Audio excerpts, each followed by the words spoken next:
voltando a falar sobre os valores humanos, o que ocorre é que nos grandes centros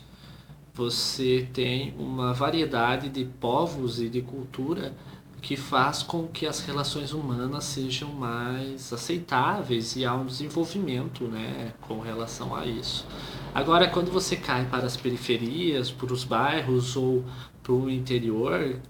você ainda tem contato com uma defasagem dessas relações humanas ainda muito grande, o que denota ainda muito preconceito, e isso se reflete, por exemplo, na eleição do nosso atual presidente nacional, não é? Que é uma manifestação, é uma materialização absoluta desse preconceito, não é? E isso se dá, por exemplo, com grande frequência. Eu que sou do sul do país, do interior do sul do país, eu tenho uma relação muito próxima desses fenômenos e, a meu ver, isso se dá um pouco pela nossa colonização, né, nacional que se deu aqui nessa região, principalmente de alemães e ucranianos e poloneses que se desenvolveram muito fechados e nas próprias comunidades, e também aliado ao nosso clima frio, que também não ajuda muito, né, nesse sentido. E isso se reflete diretamente, por exemplo, na interpretação que eles dão das coisas e de se enxergarem superiores, não é? Porque diante dos seus privilégios, que na verdade podem ser muito mais o oposto disso, né? Diante de que ficaram reclusos numa cultura muito limitada, até porque não se compara o desenvolvimento desses mesmos povos na Europa com o que ocorreu aqui no Brasil, né? Quase que como um espírito ainda do século XIX habitando aqui essas regiões. E isso é evidente quando você tem uma proximidade com eles, e fica muito claro aí sim nos valores atribuídos, em que de fato o capitalismo, ainda esse espírito do capitalismo,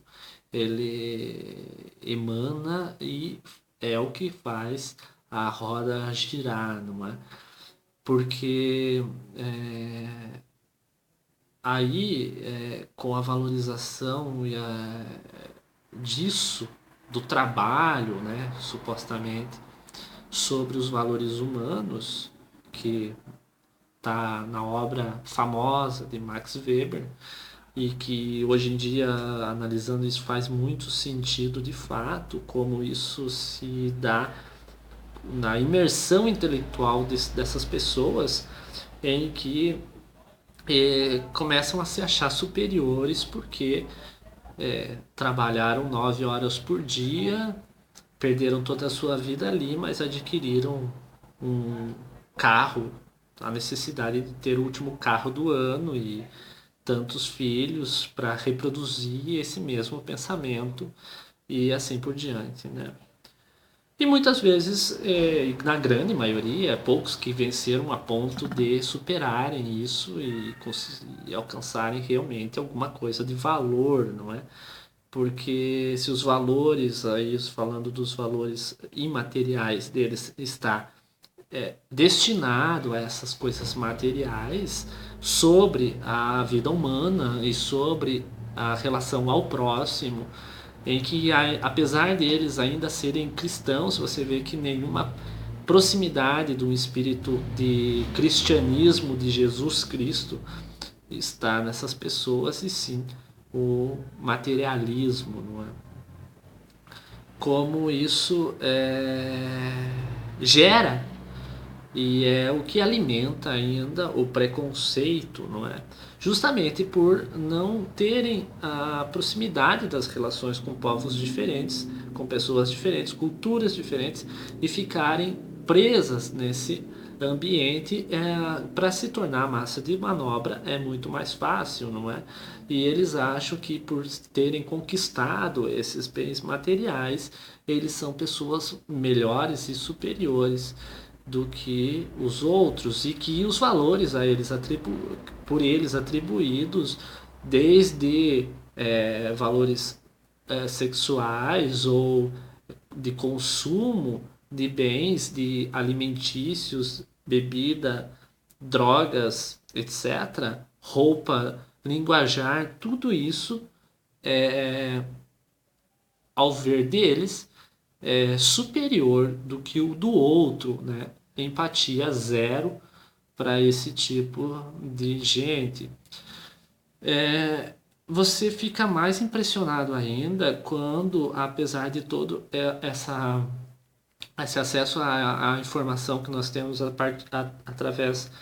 da internet hoje em dia, em que até a juventude que é inserida desse, ou saída, emergida desse meio, como ela ainda sofre desses mesmos males, e que só uma libertação, parece que a ponto geográfica, poderia salvá-las, não é? O que é muito triste, porque a informação está aí, né? E